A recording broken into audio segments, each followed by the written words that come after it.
Sir last ক্লাসের কি record করছিলেন? লাস্ট ক্লাসে তো রেকর্ড মনে হয় ছিল, আবার না হয়নি মনে হয় এই ইন্টারাপশনের কারণে। আপনার বই আছে, বইয়ের মধ্যেই থাকেন, স্টিক থাকেন, আমার মনে হয় হয়ে যাবে। এখন আজকের হিসেবে বলি, সেটা হলো ল্যাঙ্গুয়েজ মুভমেন্ট, চ্যাপ্টার 11। এটা হলো এখানে কি ইস্যু, এবং ল্যাঙ্গুয়েজ মুভমেন্ট অর্থাৎ ভাষা আন্দোলনের পরবর্তীতে পলিটিক্যাল ডাইলেমা যেগুলো দেখা যায়, এটাই আলোচনার বিষয়বস্তু এই চ্যাপ্টার 11। ওখানে আমরা ল্যাঙ্গুয়েজ মুভমেন্টের একটা ব্যাকগ্রাউন্ড আলোচনা করা হয়েছে শুরুতে, কেন কেন এই ভাষা আন্দোলনটা হয়। তো আসলে একটা দেশ যখন প্রতিষ্ঠা হয়, ইন্ডিয়া এবং পাকিস্তান দুটা দেশ হয় কিন্তু ব্রিটিশ থেকে। তো একটা দেশের একটা ভাষা থাকে, জাতীয় ভাষা, জাতীয় মানে একটা ল্যাঙ্গুয়েজ থাকবে যেটা ন্যাশনাল ল্যাঙ্গুয়েজ।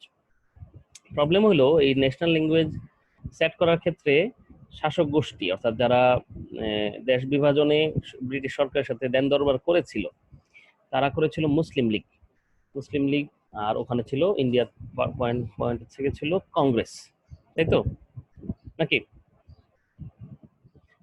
আমাদের ইন্ডিয়া এবং পাকিস্তান দুইটা দেশ যে বিভাজন হয় ব্রিটিশ থেকে, এর জন্য কি কি রোল অর্থাৎ প্রধান ভূমিকা রেখেছিল কোন দুইটা পার্টি বলেন?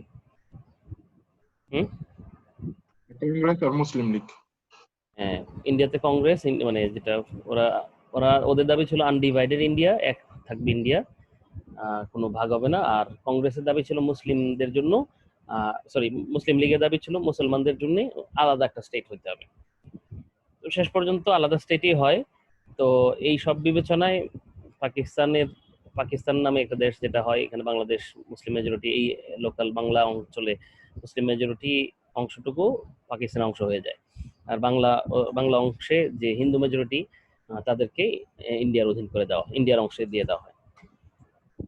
তো যাই হোক, তো যেহেতু স্বাধীনতার দাবিদার পার্টি হিসেবে মুসলিম লীগের একটা দাবি ছিল যে আমরা স্বাধীনতা এনেছি, ফলে তাদের লিডার যারা এটার প্রধান ছিল, তাদের রাজনৈতিক টপ টপ লিডার্সরা সবাই ছিল উর্দু ভাষী, উর্দু ভাষায় কথা বলতো।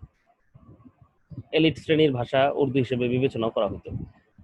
তো এলিট শ্রেণীর ভাষা উর্দু হওয়ার কারণে তারা যখন দেশের ভাষা, পাকিস্তানের ভাষাটা কি হবে, জাতীয় ভাষা কি হবে, ওটার প্রশ্নে যখন কথা বলতে যায়, তখন এটা অলমোস্ট শাসক গোষ্ঠীর টপ লিডার্স সবাই এই ব্যাপারে একমত হয়ে যায় যে না, উর্দুই হবে রাষ্ট্রভাষা।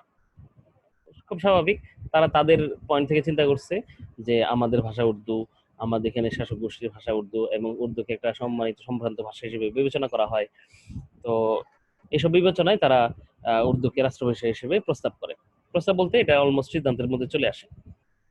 কিন্তু যখন ডেক্লারেশনে যায়, এটা প্রকাশ করতে যায়, তো ডেক্লারেশনে ওয়েস্ট পাকিস্তানে হয়তো কোনো সমস্যা হয় না, কিন্তু ইস্ট পাকিস্তান রিজনে এক ধরনের আন্দোলন দেখা যায় যে না, এটা কিভাবে হতে পারে যে উর্দু রাষ্ট্রভাষা হবে। বাংলা রাষ্ট্রভাষা, বাংলাই এক রাষ্ট্রভাষা হবে এটা কথা ছিল না, কিন্তু Bangla one of the state language, একটা একটা রাষ্ট্রভাষা হওয়া উচিত উর্দুর সাথে সাথে, এরকমই আন্দোলনের বিষয়বস্তু ছিল প্রথম দিকে। কখনোই বাংলাই একমাত্র রাষ্ট্রভাষা হবে, বাংলাই পুরো পাকিস্তানের রাষ্ট্রভাষা হবে, এটা বলা ছিল না, এটা বলা উদ্দেশ্য ছিল না। কিন্তু আন্দোলনের জায়গাটা ছিল খুব যৌক্তিক। সেটা হলো যে উর্দুকে রাষ্ট্রভাষা করা হচ্ছে, কিন্তু মেজরিটি পিপল তো উর্দুতে কথা বলে না, মেজরিটি পিপল তো বাংলায় কথা বলে। Specially in case of Bangla reason, সেখানে তো সবাই বাংলায় কথা বলে। আর ইস্ট ওয়েস্ট যদি মেলানো হয়, তবু বাংলার পার্সেন্টেজ কত ছিল ওই দিন বলেছিলাম, মনে আছে কারো? 56%। তার মানে 56 ভাগ লোক, তো তার মানে মেজরিটি। একটা ভাষাতেই 56% মানে হলো অন্য সব ভাষা মিলে 44%। অন্য সব ভাষা মিলে 44% হলে এক একটা ভাষার পার্সেন্টেজ কত হয়? আর একা শুধু সিঙ্গেল ভাষা হিসেবে বাংলাতেই 56%। তো এই স্ট্যাটিস্টিক্সটা পাশাপাশি উর্দু কথা বলতে কত পার্সেন্ট লোক?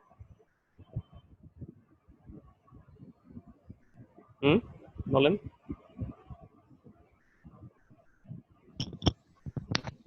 স্যার 3.27। আচ্ছা 3.27, দশমিকের পরে তো 27। স্যার আরেকটু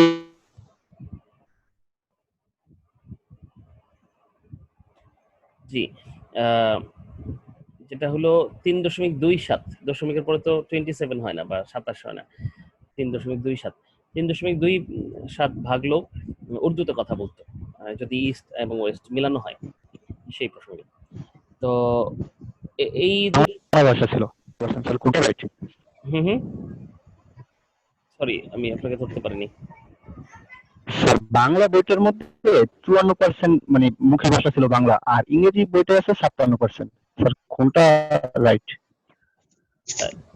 এই 54-56 নিয়ে তো এরকম আরো বেশ কিছু স্ট্যাটিস্টিক্স এর ইয়ে পাওয়া যায়, এটা শুধু এই জন্য যে এক এক জায়গা থেকে নেওয়া সোর্স, ওগুলো তো আর কোনো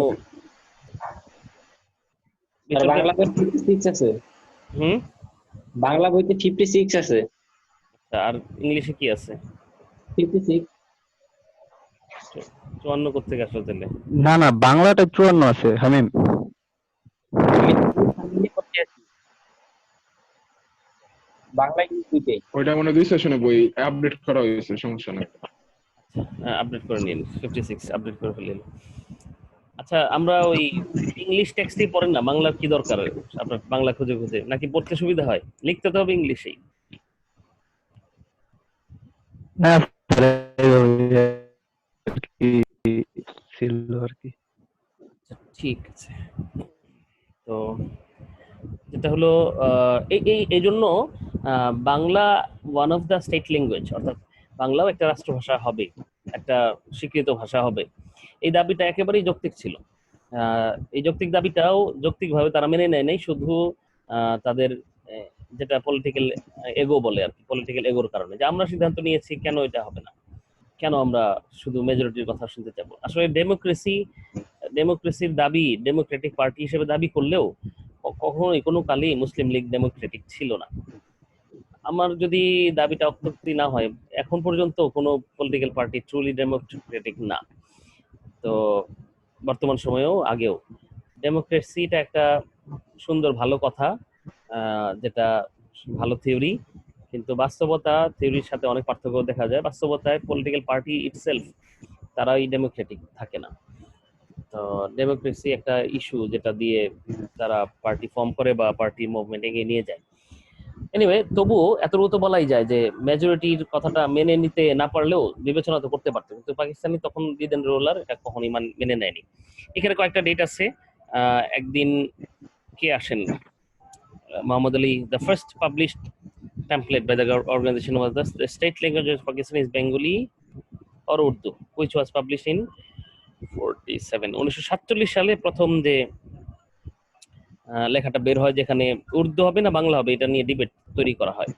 কিন্তু এই ডিবেটের উত্তর দিতে এসে কি করেন প্রফেসর ইউনিভার্সিটি ঢাকাতে এসে 47 অক্টোবরে উনি বলে দেন যে না, পলিটিক্যাল বাংলা না উর্দুই হবে রাষ্ট্রীয় ভাষা। দিস এগুলো কনসিকুয়েন্স চলতে থাকে। আমাদের পরবর্তীতে ইম্পর্টেন্ট বিষয় হলো আচ্ছা, ও একটা মজার বিষয়, পাকিস্তান গভর্নমেন্টের যে এগোর জায়গাটা ছিল, মানে ওরা বলতেছিল যে বাংলা ভাষাটা, বাংলা ভাষায় সংস্কৃত, বাংলা ভাষার অরিজিন তো আপনারা জানেন, সংস্কৃত থেকে অপভ্রংশ, অপভ্রংশ থেকে পরবর্তীতে বাংলা হয়। তো যদি বা হইলেও হিন্দি, উর্দু, বাংলা এরা সবাই দ্রাভিডিয়ান ল্যাঙ্গুয়েজ বলি আমরা এটাকে, ল্যাঙ্গুয়েজ ফ্যামিলি থেকে আসছে। আচ্ছা, এই কথাগুলো মনে হয় আমরা আমাদের ক্লাসে পড়েছিলাম না কোনো এক সময়, দ্রাভিডিয়ান ল্যাঙ্গুয়েজ বলে এগুলোকে। তো দ্রাভিডিয়ান ল্যাঙ্গুয়েজ হওয়ার কারণে কাছাকাছি, কিন্তু যেহেতু সংস্কৃতের পরিমাণ বেশি বাংলাতে, সংস্কৃত অরিজিনেটেড শব্দ বেশি, এই কারণে পাকিস্তান সরকার শাসক গোষ্ঠী তারা এটাকে হিন্দুদের ভাষা, কারণ সংস্কৃত হিন্দুদের যে ধর্মগ্রন্থ সংস্কৃতে লেখা। তো যদিও ভাষা কোনো ধর্মের ভাষা হইতে পারে না, আরবি মুসলমানদের ভাষা, ইংরেজি খ্রিস্টানদের ভাষা, বা হিব্রু ইহুদিদের ভাষা, সংস্কৃত উর্দু হিন্দুদের ভাষা। ভাষায় ধর্মকে কখনোই আটকে রাখা যায় না। ধর্ম একটা ব্যাপক একটা বিশ্বাস, যে বিশ্বাসের মধ্যে যে কেউ আসতে পারে। আমার ভাষায় বা আমার চেহারার সাথে ধর্মের কোনো সম্পর্ক নেই। এই ধরনের লোক নাক বোচা লোক সবাই মুসলিম হবে, নাক বোচা লোক সবাই খ্রিস্টান হবে, ব্যাপারগুলো এরকম কোনো অর্থই না, অনর্থক একটা কথা। কিন্তু শাসক গোষ্ঠী এরকম করলো, ওরা বললো যে বাংলা যেহেতু ভাষাটা Sanskrit originated, most of letters from Sanskrit, এবং লেটার প্যাটার্ন গুলো সংস্কৃতের সাথে যায়, এই কারণে ওরা বললো যে এই ভাষাটা হিন্দুদের ভাষা, এই ভাষা কখনোই পাকিস্তান যেখানে মুসলিম, এটার মুসলিম মুসলিম যেখানে ইস্যু কনসার্ন, পাকিস্তান মুসলমানদের দেশ, সেখানে কখনো হিন্দুদের ভাষা রাষ্ট্রভাষা হতে পারে না। ওরা এই দাবিতে অনড় রইল। এমনকি তারা এই প্রস্তাবও দিয়েছিল যে একটা কাজ করা যায়, পাকিস্তানের রাষ্ট্রভাষার মধ্যে বাংলাকে ইনক্লুড করা যেতে পারে। শেষ পর্যন্ত আন্দোলনের পরে ভাষা আন্দোলন হয়ে গেল। ভাষা আন্দোলনের হিস্ট্রি আমরা গত ক্লাসে আলোচনা করেছি, যে ওই একটু পরে হয়তো ডিলিট করা যাবে, কথাটা শেষ করি। ভাষা আন্দোলন হয়ে গেল, অন্যান্য আন্দোলন হলো, শেষ পর্যন্ত তারা প্রস্তাবও দিল, যে কমিটি করলো, যে ল্যাঙ্গুয়েজ কমিটি, তাদেরকে প্রস্তাবও দিল যে আপনারা ইয়ে করে দেন, লেটারগুলো, লেখাটা আরবির মতো করে লেখা, বাংলা লিখেন। আমরা অনেক সময় মেসেজে টেক্সটের মধ্যে লিখি না, বাংলা লেখাটা ইংলিশ দিয়ে লিখি, ইংলিশ লেটার আমি নিজেই লিখতে হয় আমার, কারণ আমার বাংলা ফন্ট আসে না, আমার মোবাইলে বাংলা ফন্ট লিখতে পারি না, বাংলায় লেখাটা, মোবাইলে লেখাটা আমার জন্য অকওয়ার্ড। ঠিক আছে, তো তো চেষ্টা, CESTA, চেষ্টা হয়ে গেল। তো এইভাবে, অর্থাৎ আপনি বাংলায় লিখেন, বাংলায় বলেন, কিন্তু বাংলা ভাষাটাকে, বাংলার লেখার ভাষাটা ইয়ে হোক, আরবি থেকে হোক, আরবি যে লেটারগুলো, অ্যালফাবেট, অ্যারাবিক অ্যালফাবেট ইউজ করে বাংলা লিখে। তো এই প্রস্তাব দিল, কিন্তু আসলে এটা অবাস্তব কথা, মানে চ্যালেঞ্জিং, অবাস্তব না, একটু চ্যালেঞ্জিং কথা, যে একটা ভাষার যাদের এস্টাবলিশড ইয়ে আছে, এস্টাবলিশড লেটার অলরেডি আছে, যেটা দিয়ে ঐতিহাসিকভাবে লেখা হয়ে আসতেছে, সাহিত্যের একটা লম্বা অংশ, তো সাহিত্যের একটা বড় অংশ বাংলায় অলরেডি তখন এস্টাবলিশড আছে। তো যে জায়গাটা এখানে হঠাৎ করেই যে চাইলেই যে বাংলাকে আমরা বাংলার লেটারগুলো চেঞ্জ করে দিব, এটা খুব সহজ কাজ না। যদিও আধুনিক ইতিহাসে অনেকে করেছে, অর্থাৎ লেটার চেঞ্জ করে তাদের আগের ইয়ের থেকে চেঞ্জ করে তারা নতুন ফর্ম, মডার্ন ল্যাঙ্গুয়েজ করেছে, তাদের ভাষার মধ্যে লেটার চেঞ্জ করে, অ্যালফাবেট গুলো চেঞ্জ করে দিয়েছে। কেউ করেছে এরকম বলতে পারেন? কোনো ভাষায় জানা আছে?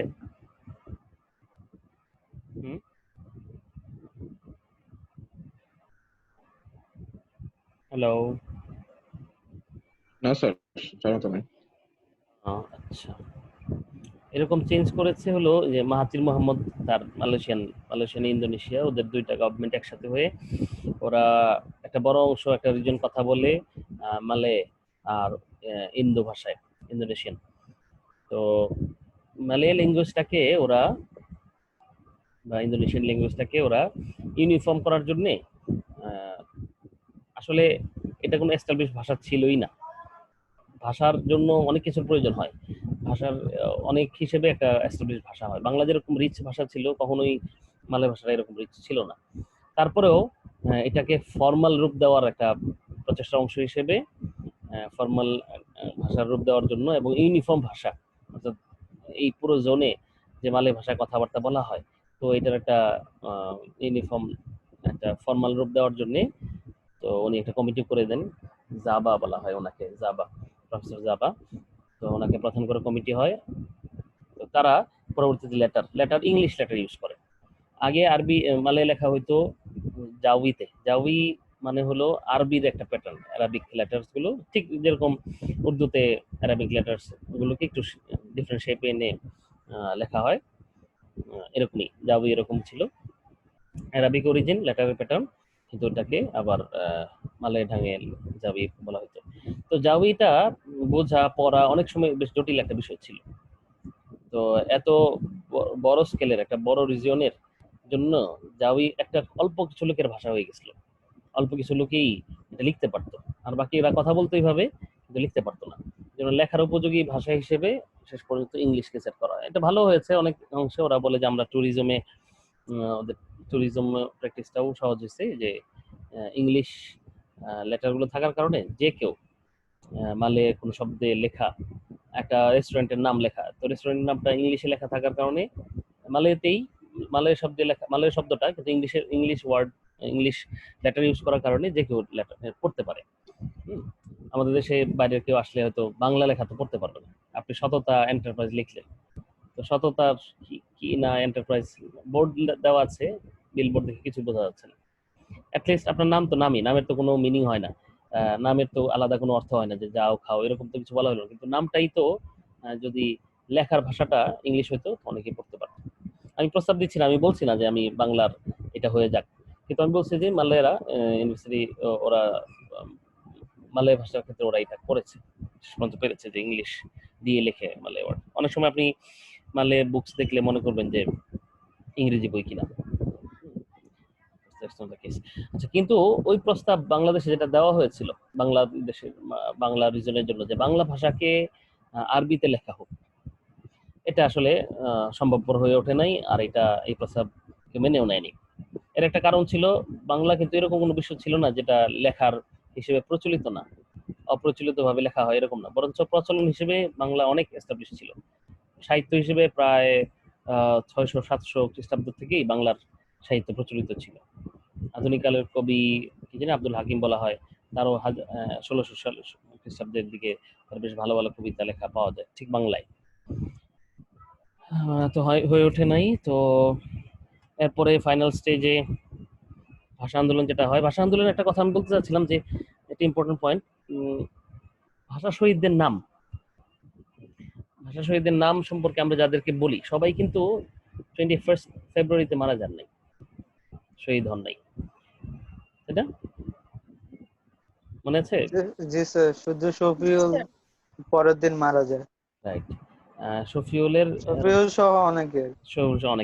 শুধু প্রথম দিকের আমরা নাম কয়েকটা যেগুলো বলি শফিউল ছাড়া বাকিদের সালাম, বরকত, রফিক, জব্বার, ওনারা হলো প্রথম দিন মারা যান, অর্থাৎ 21 এর সিদ্ধান্ত হয় 20 তারিখ সিদ্ধান্ত হয়, 20 তারিখ রাতে সিদ্ধান্ত অর্থাৎ ভাঙার সিদ্ধান্ত হয় যে আমরা 144 সেকশন ভেঙে ফেলবো, উই শুড ডিফাই 144 সেকশন 144। পরবর্তীতে ঢাকা ইউনিভার্সিটি আমতলা, যেটাকে আমরা ঢাকা মেডিকেলে যে এখন যে ইমার্জেন্সি গেটটা, যেটা ইমার্জেন্সি গেট, এখান থেকে মিছিলটা শুরু হয়ে যে শহীদ মিনার এখন যে জায়গাটা আছে ওখানে এসে শেষ হয় না, মানে এখানে এসে পুলিশের বুলেট চলে এখানে। তো প্রথম দিন মারা যায় সালাম, আব্দুল সালাম, আব্দুল বারকাত, রফিক, জব্বার, এরা হলো স্পট মার্ডার। বাকি শফিউল মারা যায় হলো, শফিউল ইস্যুটা ছিল পরবর্তী দিন, অর্থাৎ এইটার প্রতিবাদ হিসেবে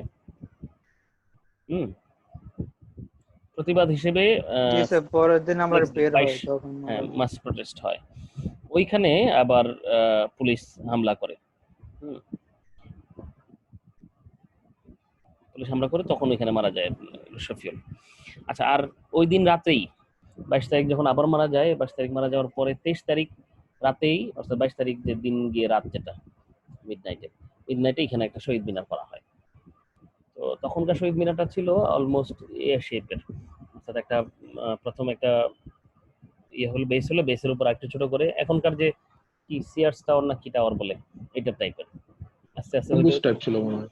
হ্যাঁ গম্বুজ টাইপ ছিল একটা। হ্যাঁ, একটা বড় শেপ থেকে পরে একটু ছোট হয়ে আবার একটু শেপ, আবার একটু হ্যাঁ স্যার, ত্রিভুজের যা মাথার বাইরে ত্রিভুজের মতো। হ্যাঁ, তো ওই শেপে ছিল, ওই শেপের এটা আসলে শহীদ মিনার ওইটাই প্রথম গোড়াপতন হলেও পরবর্তীতে ওই যে এখনকার শেপটা কান আর্টিস্টের নাম কি হামিদুর রহমান, তাই তো? হামিদুর রহমানের ছিলেন আর্টিস্ট, তো এটা করা হয়। এটা কত সালে করা হয় এই ডিজাইনে? 1976 তো স্বাধীনতার বহু পরে হয়ে গেল। এটা কি বললেন আপনি? না স্যার, বলেছি তো আমরা 1 মিনিট স্যার। এটা হলো 63 তে 63 তে 63 স্যার, 63 তে এই শেপ এটা জায়গাটা হয়। তবে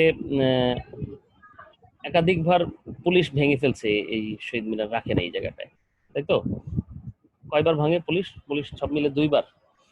একটা তো হলো ওয়ার্ল্ড ওয়ার না, লিবারেশন ওয়ার 1971 যে যুদ্ধের সময়, যুদ্ধের বুঝতেই পারেন পাকিস্তান শাসক গোষ্ঠী কখনোই চায় না যে শহীদ মিনার বা এই ধরনের বিষয় ওরা পছন্দই করে নাই। ল্যাঙ্গুয়েজ মুভমেন্টটাই ওদের গলার কাটা ছিল।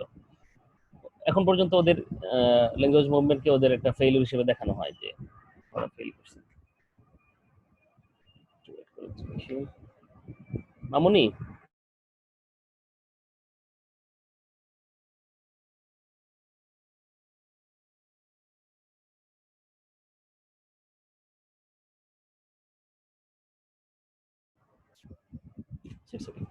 তো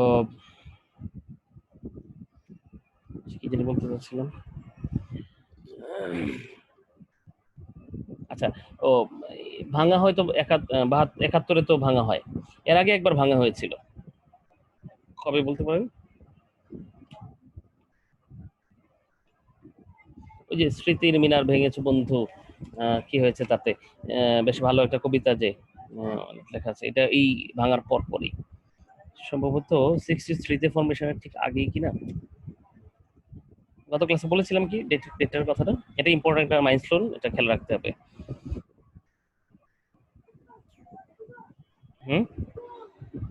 কত সালে?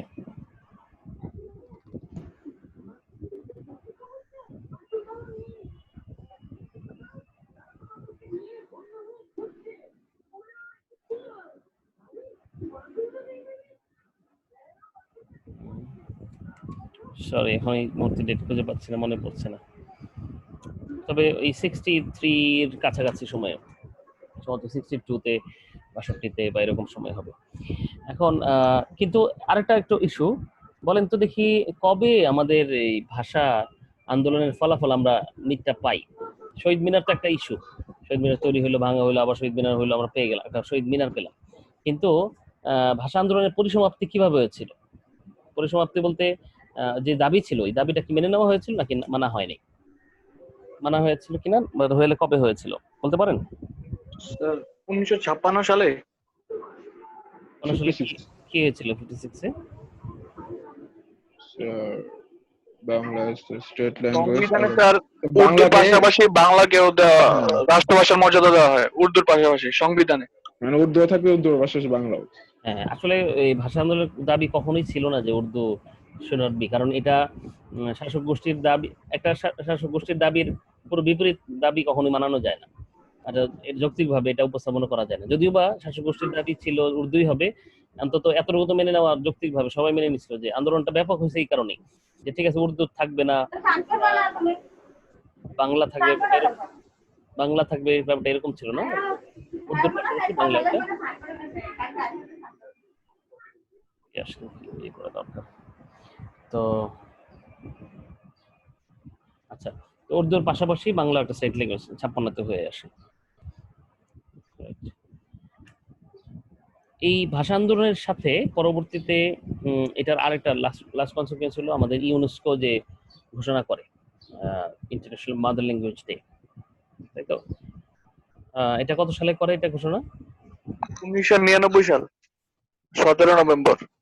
17 নভেম্বর তো ঘোষণা হয়। তার মানে পরবর্তী 2000 সালের যে 21 ফেব্রুয়ারি, 21শে ফেব্রুয়ারি যে 2020 সালের যে 21শে ফেব্রুয়ারি, এটা হলো প্রথম international mother language day observe করা হয় ফার্স্ট।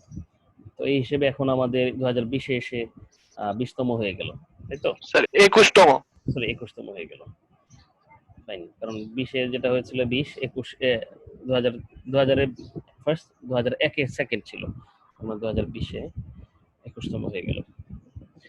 মোটামুটি এটা ছিল লাস্ট ক্লাসের ইস্যু, আমার মনে হয় এতটুকু আমরা বলেছিলাম ক্লাসে।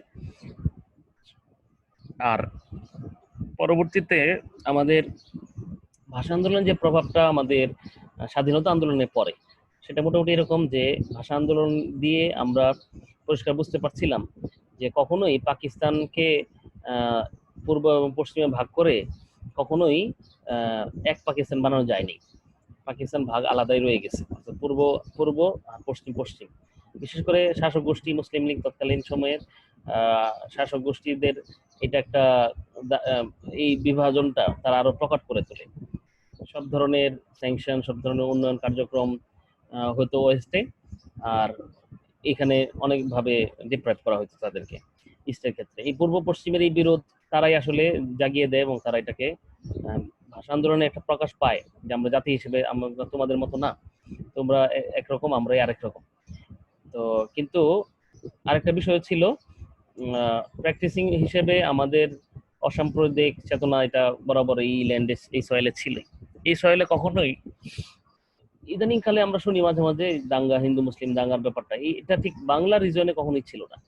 ঐতিহাসিক কাল থেকে আমাদের বঙ্গবন্ধুর যে অসমাপ্ত আত্মজীবনী পাওয়া যায়, ওখানেও দেখা যায় যে হিন্দু মুসলমান একসাথেই কাজ করছে সব ধরনের জীবনযাপন জীবনধারার মধ্যে। এটা কখনোই এখানে এই সয়েলে এটা ছিল না। কিন্তু পাকিস্তান কট্টরভাবে মুসলিমপন্থী থাকার কারণে এই মুসলমানদের মধ্যে যতটুকু রিলিজিয়াসিটির মধ্যে যে বিষয়টা পাওয়া যায়, ওটাকে ওরা হিন্দুইজম বলছে, যে এখানে তারা আমাদের নট সেম টু আস, আমাদের মতো না, কাছে করে নেয়নি। তো এটার ফলাফল হিসেবে তারা আরো ডিপ্রাইভ করতে থাকে এবং এরই কনসিকুয়েন্স হিসেবে পরবর্তীতে স্বাধীনতার দিকে যায়। স্বাধীনতার দিকে যাওয়ার প্রথম স্টেপ হলো মুসলিম লীগ ভেঙে যায়। মুসলিম লীগটা ভেঙে যায়। মুসলিম লীগ ইউনাইটেড ছিল, এক মুসলিম লীগ ব্রিটিশ থেকে স্বাধীনতা এনেছে এর জন্য, পাকিস্তানের জন্য, কিন্তু সেই মুসলিম লীগ আর ডমিনেট করতে পারেনি লম্বা সময়, বিকজ অফ এখানে একটা প্যারা আছে সুন্দর, দেখবেন, Muslim League and its undemocratic activities. আমি বলেছি যে ডেমোক্রেটিক অ্যাক্টিভিটিস পুরোপুরি ডেমোক্রেটিক কোনো পার্টি স্টিল নাও এখন পর্যন্ত পাওয়া যাবে না, কিন্তু যতটুকু মিনিমাম ডেমোক্রেসি আমরা উইদিন এ পার্টি হওয়া দরকার, তাদের as a democratic party enlisted হওয়ার কারণে যেরকম হওয়া দরকার সেটাও তাদের মধ্যে দেখা যায়নি। এর মধ্যে তো অবশ্যই ইস্ট আর ওয়েস্ট নিয়ে এক ধরনের বিভাজন ছিল, তারা তাদেরকে উত্তম ভালো মনে করতো। তো শেষ পর্যন্ত এই ভাগটা কিভাবে হয় বলেন তো দেখি। মুসলিম লীগ ভাগ হয়ে কি হয়ে যায়?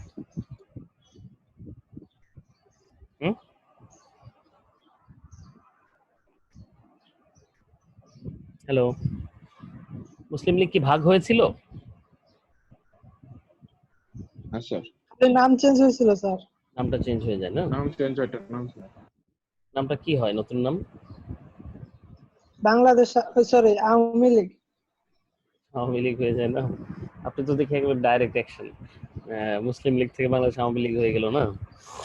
না স্যার, বাংলাদেশ না, মানে বাংলা পরে হয়।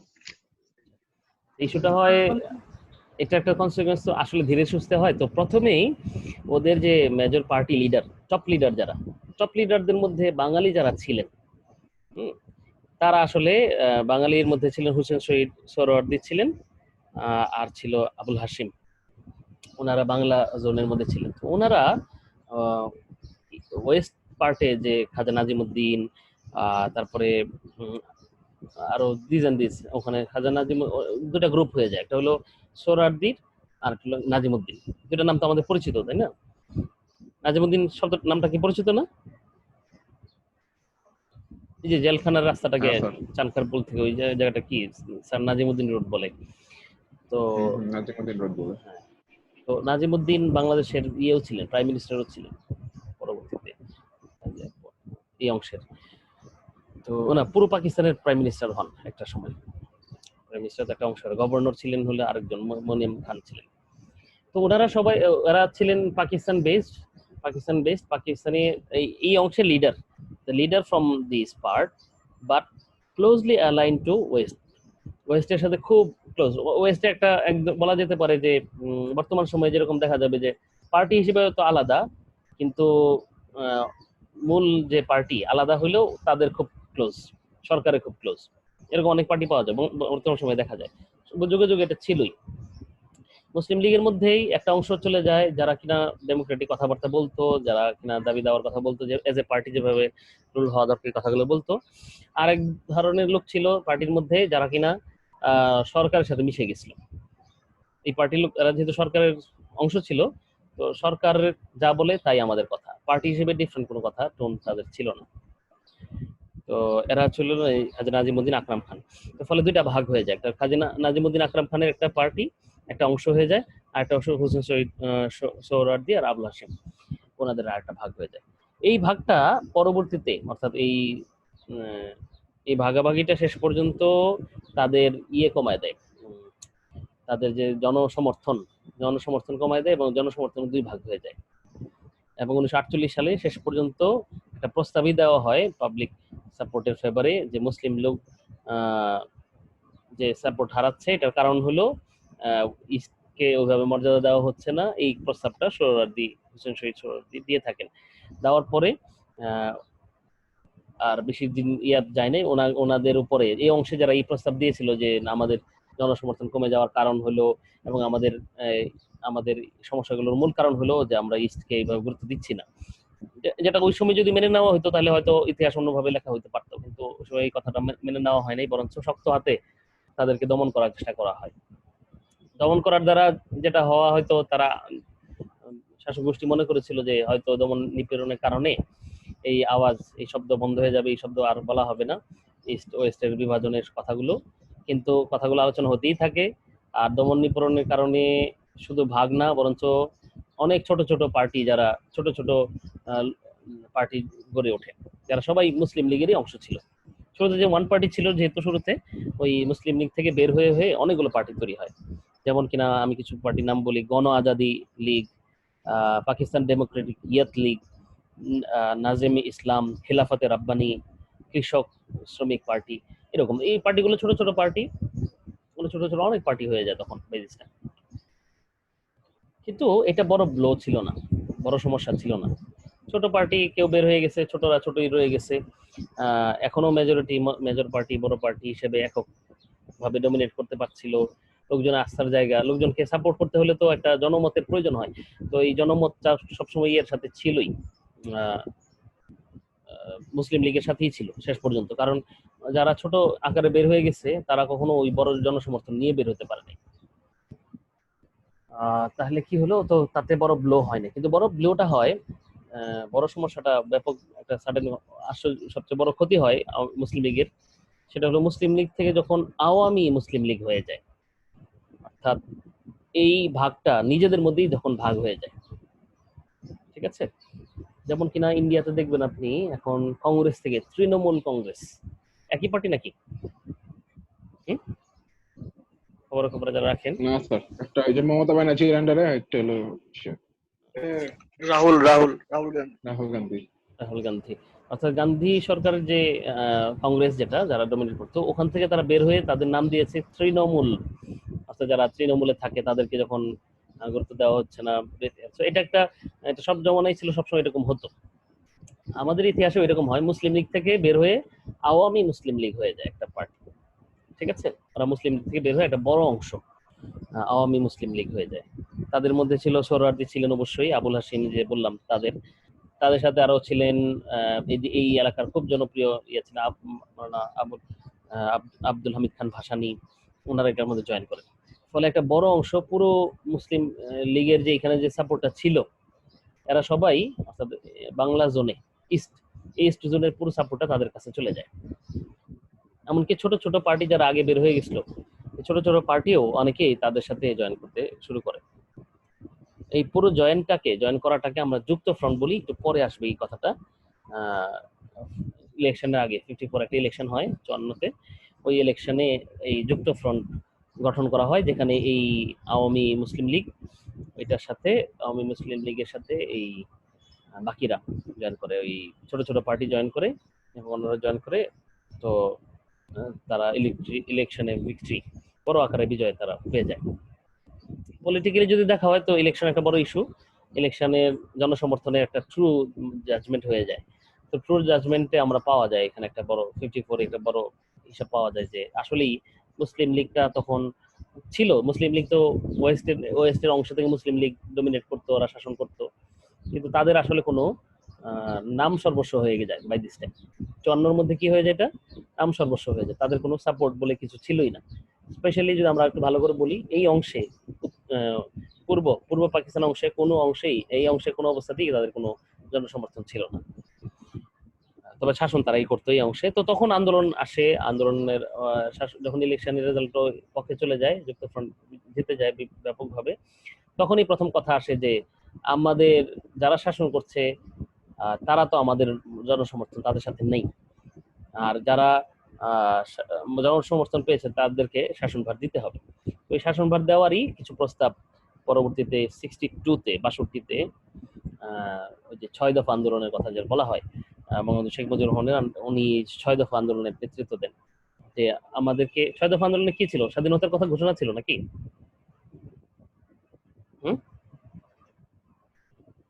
হ্যালো,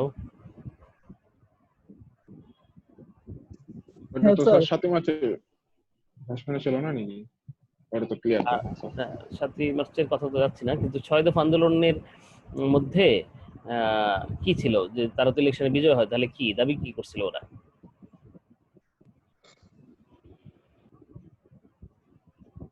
6 দফা আন্দোলনের দাবিগুলো মনে আছে? 6টা দাবি দাবিগুলো তো মনে নেই, বুঝে গেছি।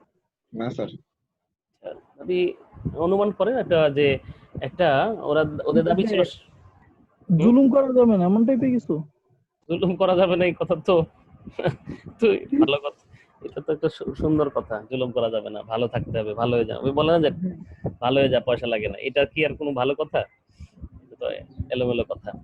কাজের কথা যেটা ছিল, ওরা একটা স্টেট হিসেবে পূর্ব পাকিস্তানের স্বায়ত্ত শাসন চেয়েছিল। ঠিক আছে, স্বায়ত্ত শাসন তো বোঝেন না বিষয়টা? নতুন একটা দেশ না, কিন্তু দেশ হিসেবে তাদের আলাদা নির্বাচন, আলাদা কি হয়, হ্যাঁ আইন কানুনের একটা আলাদা থাকবে, আইন প্রণয়নের একটা সুযোগ দিতে হবে, কারেন্সি আলাদা, কারেন্সির কথা ছিল আলাদা, স্যার আলাদা সংবিধানের একটা কথা ছিল স্যার। দেশের মতো দেশের দেশ। প্রাপ্তবয়স্করা সেখানে ভোট দিতে পারবে।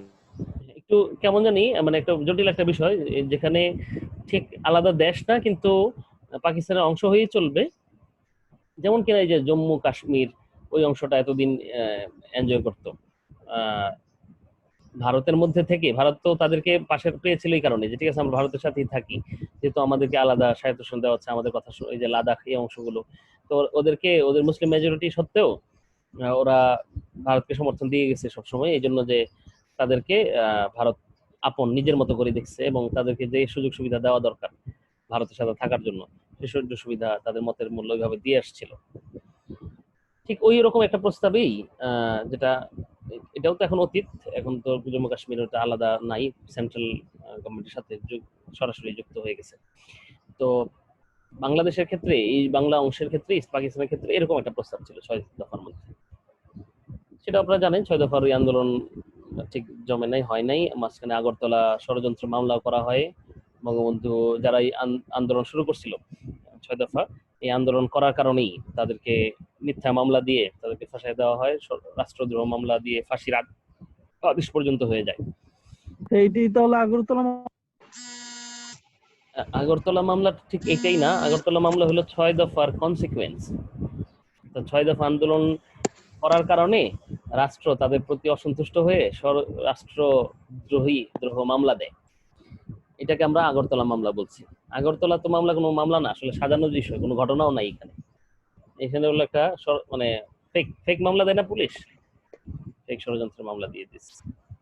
নাকি রাষ্ট্রদ্রোহ ওনারা করেছিলেন, করেন নাই, কিন্তু ওনাদেরকে ফাঁসানোর জন্য একটা বড় মুভমেন্ট চাই। কিন্তু এই মুভমেন্ট অর্থাৎ এই মামলা টিকে নাই, বরঞ্চ মামলা শেষ পর্যন্ত জন আন্দোলনের মুখে মামলা প্রত্যাহার করতে হয়। এই জন আন্দোলনকে আমরা 69-এর গণ অভ্যুত্থান বলি। বুঝা গেছে কথাটা? 69-এর গণ অভ্যুত্থান হলো 6 দফা আন্দোলনের যাদের এর কনসিকুয়েন্স হিসেবে যে আগরতলা ষড়যন্ত্র মামলা হয়, ওই ষড়যন্ত্র মামলা প্রত্যাহারের জন্য যে গণ আন্দোলন গড়ে ওঠে, এই গণ আন্দোলনকে আমরা 69-এর গণ আন্দোলন অর্থাৎ 69-এর গণ অভ্যুত্থান বলি। ঠিক আছে, তো 66 ক্লিয়ার হলো, 66-র পরে 69-ও ক্লিয়ার হলো না?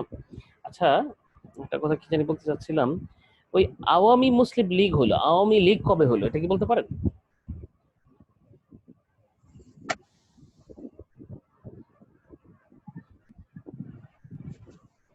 হুম, 1955। 55 কি হয়ে যায়, আওয়ামী লীগ হয়ে যায় না? 54-তে তো কোয়ালিশন হয়, কোয়ালিশনে কিন্তু তার আওয়ামী মুসলিম লীগ হিসেবে তারা জয়েন করে, তাই না? হ্যালো, বুঝতে পারছেন? চুয়ান্ন চুয়ান্নতে যে যুক্ত ফ্রন্ট হয়, যুক্ত ফ্রন্টে ইলেকশনে তারা যায়, যাওয়ার সময় তারা এক পার্টি হিসেবে যায়, সেটা আওয়ামী মুসলিম লীগ হিসেবে।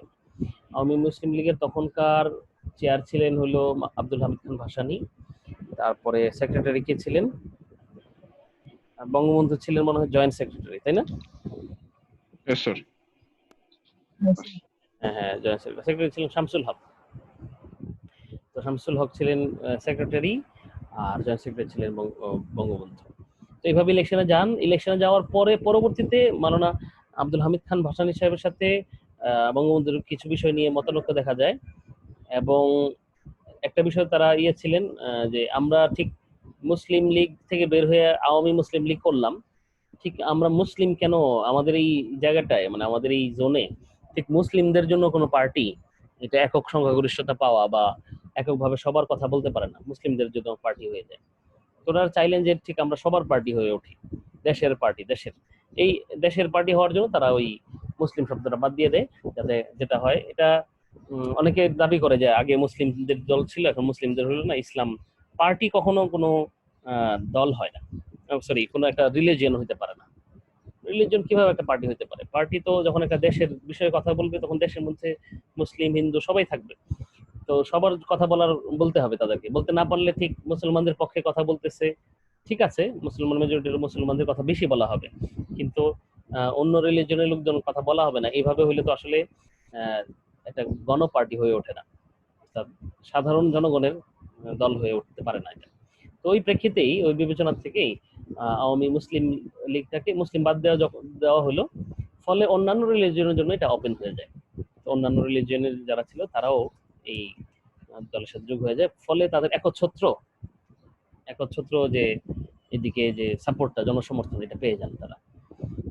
আচ্ছা আচ্ছা, পয়েন্টগুলো একটু ভালো করে পড়বেন। এখানে একটা ব্যাকগ্রাউন্ড ফর 21 পয়েন্ট ছিল যুক্ত ফ্রন্টের কোয়ালিশনের, 21টা পয়েন্ট ছিল, আর 6 পয়েন্ট তো হলো 6 পয়েন্টের কথাগুলো পরের চ্যাপ্টার 12-এ ডিটেইল আছে। Okay sir.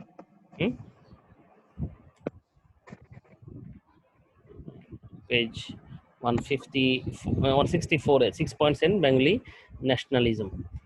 6 পয়েন্ট নিয়ে অনেক কথাবার্তা হচ্ছে, আসলে আগে এত টেক্সট পাওয়া যায়নি, এখন যেভাবে খোঁজা হচ্ছে যে 6 পয়েন্টের এবং আগরতলা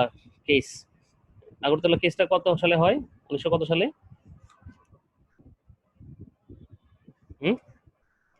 69। হ্যাঁ 69-এ তো আন্দোলন হয়ে এটা শেষ হয়, কিন্তু মামলাটা গণ অভ্যুত্থান।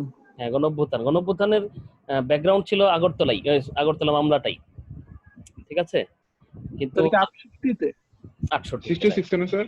68 পরের বছর না গণ অভ্যুত্থান হইলো। অর্থাৎ এই আগরতলা ষড়যন্ত্র মামলায় সবাইকে, অর্থাৎ শক্তভাবে যখন আইয়ুব, তখনকার ছিল আইয়ুব গভর্নমেন্ট ছিল, তারা ক্ষমতায় ছিল, তো মিলিটারি সরকার ছিল, তখন কোনো পার্টির সরকার ছিল না। তো মিলিটারি সরকার আইয়ুব খান যখন চাইলেন যে এটাকে যে কোনো অবস্থাতেই শক্তি প্রয়োগ দ্বারা এটা দূর করে দিবেন, তো এটা শেষ পর্যন্ত হয়ে ওঠে নাই। আচ্ছা একটু বলেন তো, 6 দফার কথা শোনা গেল, আগরতলা মামলাও শোনা গেল, মোটামুটি আমরা ধারণা রাখছেন। 11 পয়েন্ট মুভমেন্ট বলে কিছু জানতেন? না স্যার, এটা তো জানি না। 11 দফাটা ছিল ছাত্র আন্দোলনের দফা, অর্থাৎ ডাকসু, তখনকার ডাকসু থেকে তখনকার ছাত্রলীগ, ছাত্র ইউনিয়ন, এই যে মতিয়া মেনন গ্রুপ, যে ছাত্র ইউনিয়ন, এখন তো মতিয়া চৌধুরী কি আছেন কোনো মন্ত্রীতে? রাশেদ খান মেনন ওনারা নাই মনে হয় ওনারা নাই, তো আগের টার্মে হয়তো ছিলেন। তো এই মতিয়া মেনন গ্রুপ বলা হয় ছাত্র ইউনিয়নকে, ওনারা তখন ছাত্রদের লিডার, ঠিক আছে? তো ছাত্রলীগ তৎকালীন সম্পর্কে ছাত্রলীগের এবং ছাত্র ইউনিয়নের জয়েন্ট ইনিশিয়েটিভ ছিল 11 দফা আন্দোলন। তারা সবাই ডাকসুর ছিলেন, ডাকসুর সদস্য ছিলেন সবাই, ঠিক আছে? এটা আসলে এই যে আপসার্জ যেটা বলা হয় 69-এর গণ অভ্যুত্থান, কিন্তু গণ অভ্যুত্থান সফলতাটাই আসে হলো ছাত্রদের এই জয়েন করার কারণে। আচ্ছা স্যার, গণ অভ্যুত্থানটা আসলে কি ছিল? আচ্ছা, আসলে যখন 68-এ আগরতলা দেওয়া হলো, এই মামলাটা তো কোনো পার্টি মেনে নেয়নি, কারণ এটা একটা ফেক মামলা ছিল, তাদেরকে ফাঁসি দিয়ে দেওয়া হবে এরকম সিদ্ধান্ত সরকার নিয়েছিল গোপনে। তো ফাঁসি দিয়ে দেওয়া হবে, এখানকার কোন লিডারকে লিডিং অর্থাৎ শেষ করে দেওয়া হবে। কিন্তু এটা অস্তিত্বের সংকট দেখা দেয়, অস্তিত্বের বিষয় হয়ে দাঁড়ায়। ফলে সমস্ত পার্টি, পাশাপাশি তৎকালীন সময়ে আওয়ামী লীগ একটা মেজরিটি জনসমর্থন তাদের সাথে ছিলই, তো পার্টির টপ পজিশন থেকে শুরু করে পার্টি উইদিন ইটসেলফ এবং বাইরের জনসমর্থনও তাদের সাথে থাকার কারণে একটা জনরোষ সৃষ্টি হয়। এই জনরোষটাই আস্তে আস্তে আন্দোলনে দানা বাঁধতে থাকে এবং প্রথম মুভমেন্টটা শুরুই হয় এইভাবে যে আগরতলা ষড়যন্ত্র মামলা প্রত্যাহার করতে হবে, করে নাও। স্যার ওই মামলার আসামি কি মেবি 31 জন ছিল না 30 জন?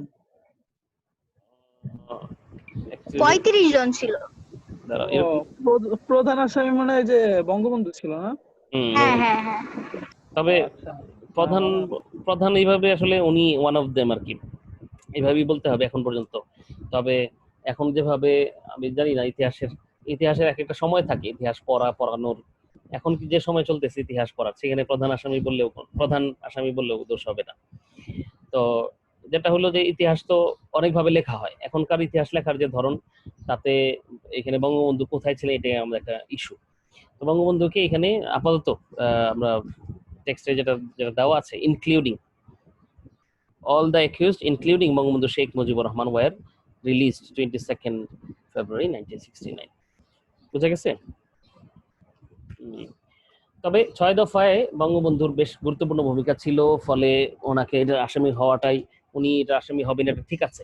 কিন্তু লিডার কিন্তু বঙ্গবন্ধু একাই ছিলেন না, আর অনেক লিডার ছিলেন, তো তাদেরকেও আসামি করা হয়। আসলে উদ্দেশ্য ছিল গভর্নমেন্টের যে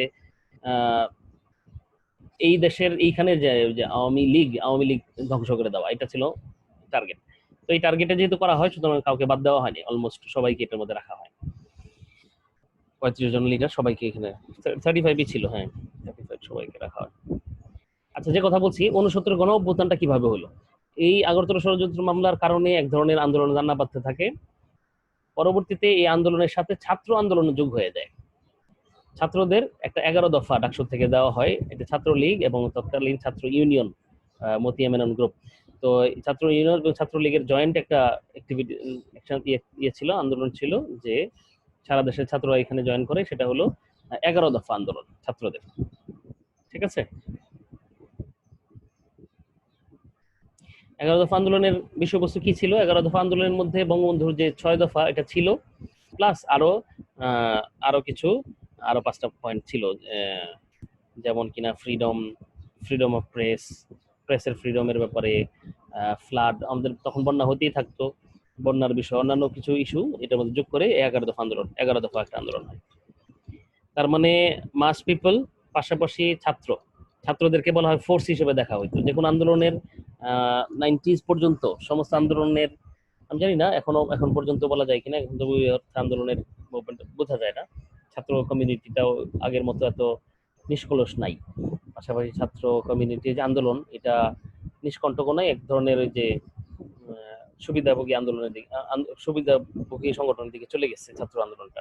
নতুবা তৎকালীন সময় পর্যন্ত ট্রুলি ছাত্রদেরকে বলা হতো যে তারা লাইফ ব্লাড আমাদের যে কোনো পলিটিক্সের ক্ষেত্রে, পলিটিক্যাল মুভমেন্টের ক্ষেত্রে।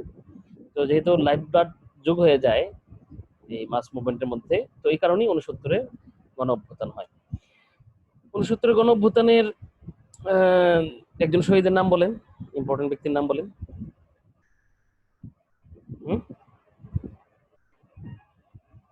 Hello, Asad, yes. আসাদ ছিলেন 69 গণ অভ্যুত্থানের শহীদ এক ব্যক্তি, যেটা আসলে যে আসাদ গেট আমরা যেখানে বলি, ওই জায়গাটায় ওনার পুলিশের গুলিতে শহীদ হন।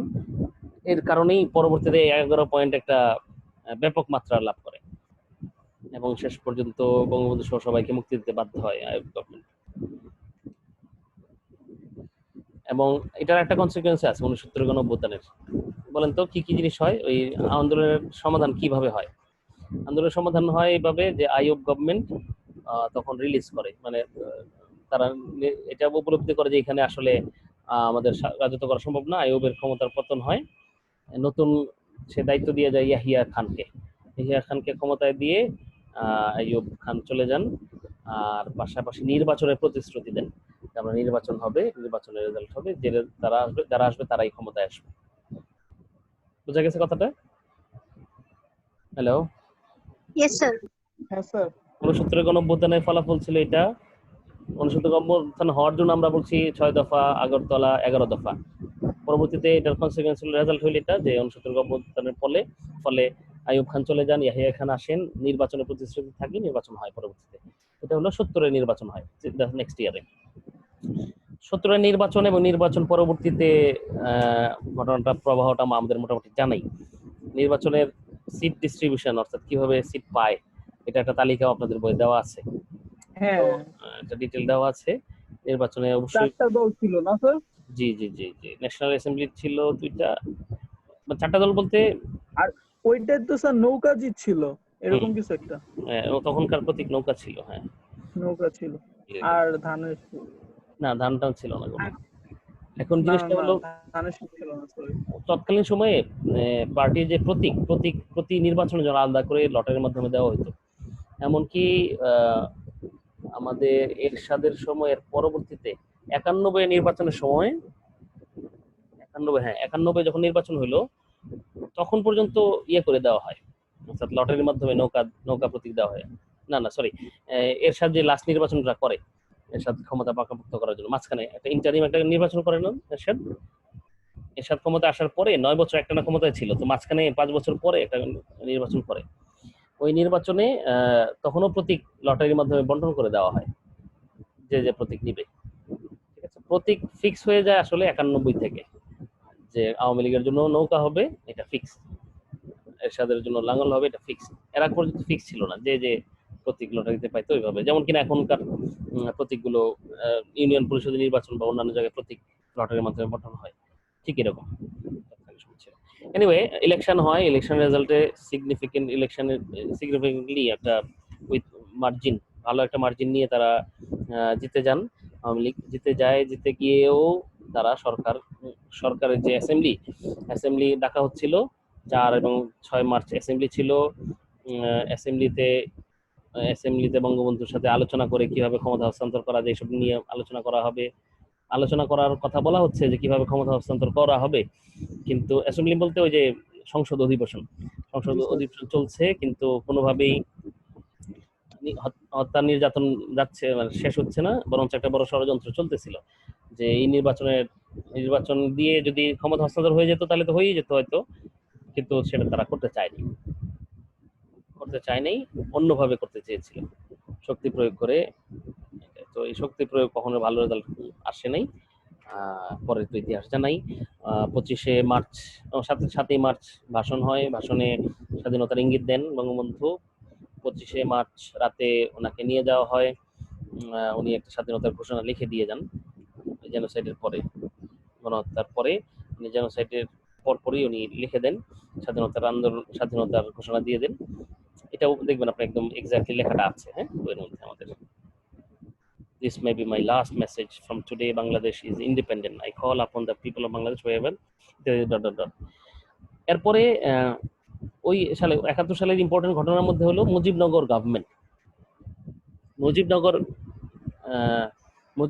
গভর্নমেন্ট। এটাকে মুজিবনগরকে কি নামে আগে বৈদ্যনাথ তলা বলা হতো, তাই না? ওই এলাকাটাকে, ওই জায়গাটাকে মেহেরপুরে নাকি? Yes sir. স্যার ওইটা কয় নাম্বার সেক্টরে যেন ছিল? 10 নাম্বার? এই তো সেক্টরটা তো মনে নাই আমার। 10 নাম্বার ছিল মেবি। আচ্ছা স্যার, জটিল প্রশ্ন করলে তো চলবে না। তো 10 নাম্বার তো নৌবাহিনীর আন্ডারে। আচ্ছা, তো যেটা হলো ওখানে বৈদ্যনাথ তলায় মুজিবনগর গভর্নমেন্ট শপথ নেয়। শপথে বঙ্গবন্ধুকে অস্থায়ী রাষ্ট্রপতি করে, অস্থায়ী রাষ্ট্রপতি হিসেবে সৈয়দ নজরুল হিসেবে নির্বাচিত হন, প্রধানমন্ত্রী হন তাজউদ্দিন। এইভাবে যুদ্ধ পরিচালনার জন্য কার্যক্রম পরিচালিত হতে থাকে। সেক্টর ভাগ হয়। আমাদের পুরো যুদ্ধের কমান্ডার ইন চিফ কে ছিলেন? ওই যে গোফলা লোকটার নাম কি জানি, মাওলানা আব্দুল হামিদ। গোফলা লোকটা আমাদের কর্নেল আতাউল কি জানি, আতাউল গনি ওসমানী। হ্যাঁ, আতাউল গনি ওসমানী। ঠিক আছে, তাহলে আমাদের মোটামুটি এন্টি ওয়ার ফোর্স বাইরের অনেক লোক বিভিন্নভাবে অর্গানাইজেশন করে সাহায্য করছিল আমাদের দেশের যুদ্ধ। এবং আচ্ছা স্যার, জি বলেন। আমাদের যুদ্ধতে কি স্যার শুধু ইন্ডিয়াই সাপোর্ট করছে নাকি আরো বাইরের কান্ট্রিও কিছু সাপোর্ট দিছিল? আমরা যতটা জানি যে ইন্ডিয়াই সাপোর্ট করছিল। সাপোর্টটা ইন্ডিয়া তো আসলে প্রতিবেশী, জি স্যার। তো ইন্ডিয়া অনেকে সমর্থন দিয়েছে। কিন্তু সুপার পাওয়ার যুক্তরাষ্ট্র দিয়েছিল। যুক্তরাষ্ট্র দেয় নাই। যুক্তরাষ্ট্র বিপক্ষে ছিল। যুক্তরাষ্ট্র কেন দিবে? আমাদের সুপার পাওয়ার তখন ছিল ইউএসএসআর অর্থাৎ রাশিয়া এবং আমেরিকা। তো এরা হচ্ছে সুপার পাওয়ার, তাই তো? জি অথবা স্যার। ভালো করে যদি বলা হয় 5টা যে জাতিসংঘের যে ভেটো দেওয়ার নিরাপত্তা পরিষদে যে বেটো দল ছিল। চায়না, ফ্রান্স আর রাশিয়া, যুক্তরাষ্ট্র, যুক্তরাজ্য, এই 5টার মধ্যে অ্যালাইনমেন্ট এমন ছিল যে এটা দুইটা কোল্ড ওয়ারের মতো একটা চলতেছিল, যেখানে রাশিয়া এখন পর্যন্ত আছে, রাশিয়া এবং চায়না তারা একটা পথে একটা কমিউনিজমের কারণে এই কারণে তো তারা একটা মতে ছিল, বাকি 3জন একটা দল। তো বাকি 3জনের সাপোর্ট কিন্তু বাংলাদেশ পায় নাই। আর্থিক সহায়তা পেয়েছে। এরা সবাই মূল যে পাকিস্তানের সমর্থন করছিল, পাকিস্তান সরকার, তারা এটাকে ইন্টারনাল আন্দোলন, নিজেদের আন্দোলন, নিজেদের ব্যাপার নিজেরা মিটিয়ে নেক, এইভাবে বলে তারা সরকারের পক্ষেই সবসময় ছিল। ইন্ডিয়া তাদের স্বার্থের কারণেই বাংলাদেশকে সাপোর্ট করে যায়, কারণ এই অংশটুকু পাকিস্তানের থেকে বিচ্ছিন্ন হয়ে গেলে ছোট রাষ্ট্র হওয়ার কারণে সবসময় ইন্ডিয়ার সাথে তারা কোয়ালিশন, ইন্ডিয়ার সাথে তারা সৌহার্দ্য মেনে ইয়ে করে চলবে, এটা তো স্বাভাবিক। তো এই জন্য তারা ইন্ডিয়া ডমিনেট করতে পারবে, এই প্রত্যাশা ইন্ডিয়ার ছিল, ফলে ইন্ডিয়া শক্তভাবে সাপোর্ট করে। এর কনসিকুয়েন্স হিসেবে ইন্ডিয়া সাপোর্ট করার কারণে মাঝখানে একটা যুদ্ধ হয় 66 যে সরি 62তে একবার যুদ্ধ হয়, আরেকবার 71-এও একবার যুদ্ধ হয়, নভেম্বরে না ডিসেম্বরের 2 তারিখ, সম্ভবত 3 তারিখ, ইন্ডিয়ার সাথে পাকিস্তানের একটা ছোটখাটো যুদ্ধ হয়ে যায়। তো পাকিস্তানের দাবি ছিল যে আমাদের নিজেদের আভ্যন্তরীণ বিষয়ে কেন আপনারা নাক গলাচ্ছেন। তবে কমিউনিস্ট পার্টি যারা, অর্থাৎ তাদের অংশের থেকে রাশিয়ার সমর্থন বাংলাদেশের পক্ষে ছিল। সেই হিসেবে যদি বলা হয় তো রাশিয়া ছিল বাংলাদেশের সমর্থক ওই তৎকালীন সময়, ট্রু সমর্থক যদি বলে। আর ইন্ডিয়ার ব্যাপারটা তো পুরোপুরি এখানে সুপার পাওয়ার যদি না হয়, এই সমর্থনের হিসেবে আমরা তো এরকম অনেক সমর্থন তারা প্রতিবেশী হিসেবে চেয়েছিল, কিন্তু বড় সাপোর্ট যেটা আমাদের দরকার ছিল, বড় সাপোর্টটা আসলে রাশিয়ার থেকে পাওয়া গেছে, এর থেকে পাওয়া যায়নি, আমেরিকা থেকে পাওয়া যায়নি। আচ্ছা, তারপরে এখানে এই চ্যাপ্টারটা শেষ হয়ে যাবে। বার্থ অফ ইন্ডিপেন্ডেন্ট বাংলাদেশ, ওই চুক্তি, এটার মাধ্যমে হয় বাংলাদেশ কিভাবে হলো, ন্যাশনাল ফ্ল্যাগ কিভাবে হলো, ন্যাশনাল অ্যানথেম কিভাবে হলো, ইত্যাদি ইত্যাদি। মুজিবনগর, আমার মনে হয় চ্যাপ্টার এখানে শেষ। চ্যাপ্টার 14 72 থেকে 1975, আজকে ক্লাসে আর পড়া যাচ্ছে না। চ্যাপ্টার 15 75 থেকে 90। তার মানে এই বইয়ের আমার 2টা চ্যাপ্টার আমাদের বাকি রইল আজকে ক্লাসের পরে। তো আমরা ইনশাআল্লাহ ক্লাস এখানে শেষ করব। কিন্তু স্যার অ্যাসাইনমেন্টে একটু প্রশ্ন ছিল। প্রশ্ন মানে আমি আলোচনাই তো করতে যাচ্ছি এটা। হ্যাঁ বলেন স্যার। 1 নম্বরে যেটা দিলেন মানে প্রশ্ন, depict the miseries of indigo planter and their movement against British. Indigo planter এখানে ব্রিটিশরা, হ্যাঁ ইন্ডিগো প্ল্যান্টার থেকে নীলকর বুঝেছে, তো নীলকরদের দুর্দশা তো হবে না। না স্যার, ইন্ডিগো প্ল্যান্টার বলতে এখানে ব্রিটিশ ব্যবসায়ীদের বুঝাইছে। না, ইন্ডিগো প্ল্যান্টারদের তো মিজারিস হতে পারে না বা দুর্দশা হতে পারে না, এটাতে ইন্ডিগো কাল্টিভেটর। এটা আসলে ফার্মার হবে, যারা নীল চাষ করছে। স্যারকে বলতে দাও তোমরা, স্যার বলুক। প্ল্যান্টার মানে কি স্যার? ইন্ডিগো প্ল্যান্টার অর্থ হচ্ছে নীলকর, আর নীলকর মানে প্ল্যান্টার, তাই? আর নীল চাষীদেরকে কি বলা হয়? ইন্ডিগো কাল্টিভেটর, তাই? আচ্ছা, আমার উদ্দেশ্য কাল্টিভেটর বা পিজেন্টের উদ্দেশ্য। পিজেন্ট বলা হয় যে যারা কৃষক, যারা ইয়েতে করে। তো প্ল্যান্টার বলতে, প্ল্যান্টার শব্দটার অর্থ তো কৃষকই, যিনি প্ল্যান্ট করেন। প্ল্যান্ট বুঝেন তো না, চারা। তো প্ল্যান্টার মানে যিনি চারা লাগান। তো বুঝলাম না এটা নীলকর গভর্নমেন্ট কিভাবে হয়ে গেল? স্যার যেটা মানে ইংরেজি বইয়ে দিছে আর কি, হিস্ট্রি বুকে, ওটা দিয়ে ইন্ডিগো প্ল্যান্টার দিয়ে নীলকর বুঝাইছে। তো এনিওয়ে মানে উল্লেখ করে দিয়েছে, এই জন্য হয়তো কনফিউশন তৈরি হচ্ছে। কিন্তু প্ল্যান্টার শব্দটা তো একটা অর্থ হইলো যারা প্ল্যান করে থাকেন, চাষ করে থাকেন, মালি বা চাষি, তাদেরকে প্ল্যান্টার বলে। করের কথা, হ্যাঁ স্যার। কর কোথা থেকে আসলো এখানে? কর মানে কি ট্যাক্স বোঝাতে যাচ্ছেন? না স্যার, ও বলতে চাচ্ছে যে মানে ব্রিটিশদের পক্ষ থেকে যারা ছিল অ্যাকচুয়ালি নীল কর, যারা মানে নীলটা নিত আর কি, তাদের কথা বলা হয়েছে। নীল ব্যবসায়ী আর কি। হ্যাঁ, বাট আমরা অ্যানসারটা ওভাবেই করছি, মানে আপনি যেভাবে বললেন না সেভাবেই করছি আমরা অ্যানসারটা। আচ্ছা, তো কোশ্চেন শব্দটা একটু প্রবলেম ছিল, সেটার জন্যই আর কি জিজ্ঞাসা করা। আচ্ছা ঠিক আছে, আমি বুঝতে পেরেছি। মানে আপনারা টোন ধরতে পেরেছেন না। মাইজারি যখন বলা হচ্ছে তখন তো অবশ্যই নীল চাষিদেরকেই উদ্দেশ্য। বাকি নীল চাষি শব্দটা প্ল্যান্টার না হয়ে নীল কাল্টিভেটর যদি হইতো বা ফার্মার হইতো তাহলে হয়তো বুঝতে সহজ হইতো। এখানে শব্দে ভুল আছে কিনা এটা আমি পরে দেখে নিব ইনশাআল্লাহ। তবে যাই হোক, পরীক্ষায় আসলে বা আসল উদ্দেশ্য ওইটাই, চাষি। তো নীল চাষিদের অবস্থায় লিখবেন ইনশাআল্লাহ এখানে। আশা করছি লিখেছেন অনেকেই ভাবে। আচ্ছা, এখন আমি নেক্সট প্রোগ্রামের কথা বলি। নেক্সট প্রোগ্রাম হলো যে আমরা 2 সপ্তাহ পর একটা ক্লাস অ্যারেঞ্জ করব। বাই দিস টাইম আপনারা আগে অ্যাসাইনমেন্টটা আমার কাছে অ্যাসাইনমেন্টটা জমা দিন। আপনাদের এই অ্যাসাইনমেন্টটা আমি আপনাদেরকে পরের অ্যাসাইনমেন্ট দিয়ে দিব।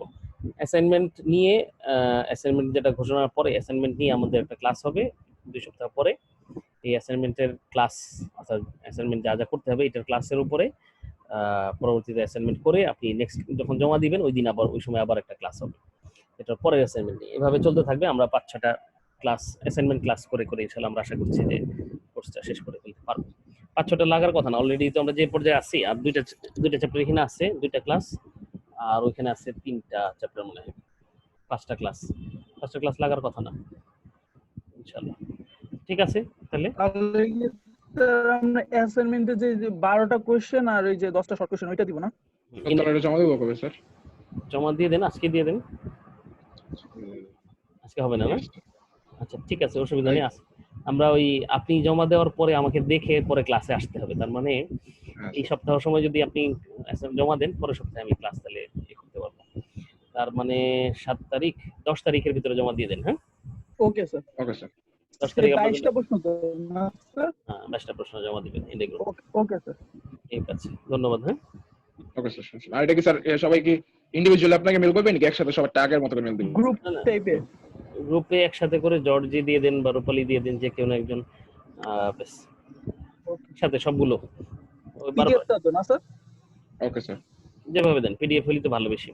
আপনি ওকে স্যার। আসসালামু আলাইকুম। আসসালামু আলাইকুম স্যার। ওয়ালাইকুম আসসালাম।